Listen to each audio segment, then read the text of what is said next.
Okay, so today I'm going to be reviewing a game called Sonic Spinball for the Sega Genesis. A very underrated game, I will say it right now. It is one of the most underrated games in history, in my opinion. A lot of reviewers really badger the game and just don't see it for what it is, I think. And I don't just say that because I'm a Sonic fan. I mean, I don't think they're seeing the big picture and what Sega was trying to do with this one. Well, I'll tell you the plot first. Essentially, the plot is that Sonic Dr. Robotnik is turning little animals into robots again, and Sonic has to go save them, and he has to go to the Vega Fortress, and as you could see just now, he gets knocked off the plane by a snot laser, I guess, whatever the hell that was, and now has to enter the fortress through the dreaded Pinball Defense System! Oh noes! How horrible! Yeah, not one of the better plots, Sonic Team. Yeah, you really entranced us this time. Uh, they didn't really do a whole lot better. But I guess given the way the game is played and how things go with it, you couldn't really come up with a good plot. Because what you're looking at right here, this is the game. This is essentially what you'll be doing. So coming up with a good plot for this, I guess, isn't really the best. I would applaud someone to come up with a good plot for this, because I honestly can't think of one. Well, so this is what you'll pretty much be doing the entire time. I mean, there's a few times when Sonic will be on foot, but most of the time you're going to be doing this, bouncing off walls and using the flippers, just like a pinball machine. And the physics for the pinball, Sonic, who acts as the ball, the physics work very well. Sonic, this is actually one of the first Sonic games to be, this might be the first now that I think about it. The first Sonic game developed completely in, by Sega of America in America. So this isn't a Japanese Sonic game. Um, that being said, they didn't spend a whole lot of time on the graphics. Clearly, as you can see, it doesn't. The backgrounds look alright, but the enemies and the Sonic sprites and his animations are so poorly done. When he's running, you can just tell how choppy the animation is, and just how it's really appalling when you see it. And I mean, I guess you can get past it because, you don't see him running that often. He's normally doing this, and they must have spent a lot of time on this because it does work very well. The idea of each stage is the first stage, as I believe I mentioned before, is to get all the Chaos Emeralds in each stage. How original! But given this is one of the first Sonic games, I'll let that go. But the odd thing here is there's three Chaos Emeralds in this stage.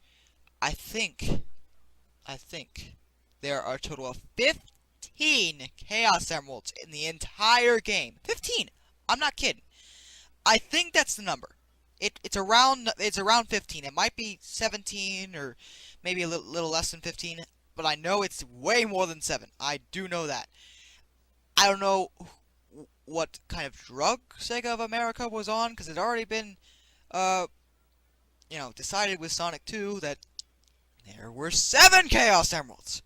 Then again, around this time, they had been changing the Chaos Emeralds for a while. I mean, because in the first Sonic game, there were only 6. Then they moved it up to 7. But from 7 to 15, it's kind of a steep jump, don't you think? I think this came out after Sonic 2. I might have to check it again. My memory could be wrong. Anyway. So, this is essentially what you have to do the entire time. There's a huge puzzle element to the game, which is kind of weird for a Sonic game. You don't really see puzzle element in a Sonic game, because, Sonic games are developed around speed and ease of play, but this is a really hard game. This is one of the few Sonic games I've never beaten. I'm going to be honest with you, I have never beaten this game. I don't think I've even seen the ending on YouTube or anything. I have never beaten the game. It's really hard, and, I normally end up dying. I can make it to the 4th stage, but I cannot make it past the 4th stage. Good lord, the 4th stage is just suicide. I've seen the game beaten fairly. I know it's possible, but I would get bored. Well, at the end of each stage, as standard for Sonic games, there's a boss. For this stage, it's a giant Eggman Scorpion. Wow. A lot of people badger this boss, but this is the best boss in the entire game. Because, I mean, the second level is, there's 3 heads, or 4 heads, I believe, that you have to hit, and they throw up when you hit them, and eventually it explodes. The third boss is the machine is turning the little animals into robots, and the final boss is Eggman himself. And this is what you do for this boss is, get under his stinger, and Sonic will keep bouncing around. Eventually the stinger's going to come off, just like you just saw, and then you have to bounce on top of him directly with Sonic. That's a bit hard to do because there's all these weird teleporters around they have to avoid, but it's not impossible. See, right now I'm doing it, eventually, after a few hits, bam, and then he explodes.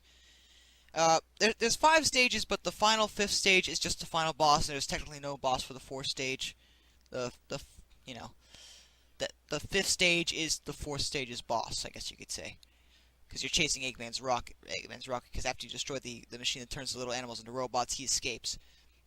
And after each stage, there's these little bonus games, as you can see. And it's basically just Sonic playing a pinball game with Dr. Eggman, or Dr. Robotnik if you prefer, scooting around or doing something or whatever. It depends on the game. This particular game is interesting to note. As you saw, that sprite right there, if you could see that, that's Sally. Sally Acorn. No shit. I'm kidding. I'm not kidding. I'm this is the only time you will see these characters in the Sonic game, with the exception of Tails, because he's in one of those pods too. Because, I don't know what Sega America was thinking. I guess they figured they should put those characters in the game. They don't play a part in the story at all. They don't appear at any other point. This is just a bonus game. This is the only time they ever appear in a Sonic game. Ever. Ever! Unless it's some sort of a hack game or a fan-based game. I believe there's one that has the characters in it. And I do know sprites for each of those characters exist. But this is the only time that they will appear in an official Sonic game. Why that is, I don't know. I honestly don't know. But I don't know why they chose to put them in the game. I guess they figured the characters would appear later in the Sonic franchise, which they don't. It turns out, I guess for some reason I don't really know why they chose to do that. But this is the only time they'll ever appear. And yeah, and the object of this is to free them all. I don't believe I will do this because of that. See that? Did you see that? The ball passed because the flippers are too far apart, because the ball, if it's hit right, which it normally is, will go straight in between them, and there's no way you can hit them. I know that sometimes happens in pinball, but it happens way too often during these games. I'm pretty sure these games were kind of thrown together. Whereas it happens during the actual game occasionally, but not nearly as often as the mini games. This is the second level, and suddenly the music gets such a downgrade. I didn't mention the music yet. The music in the first level is great. I love the music in the first level, but the rest of the music throughout the game just seems like it's trying too hard to be punkish rock that was popular during the time this game was put out. And it's just really irritating.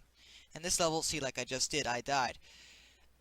Because it just, they multiply difficulty by such a large amount. It just becomes so hard. Just immediately after the first level. The first level is relatively easy once you understand what you're supposed to do. But this level, just suddenly, I remember trying to play this level when I was young. It was so hard to do. I was having such a hard time. I did eventually do it, but, because the puzzle element, it's really irritating. Well, and there's not much more to say. It's a very good game. It's hard, it's challenging, but it's definitely worth a play. You might like it, you might not, but I don't think it deserves what other reviewers have given it. So, till next time, see you later.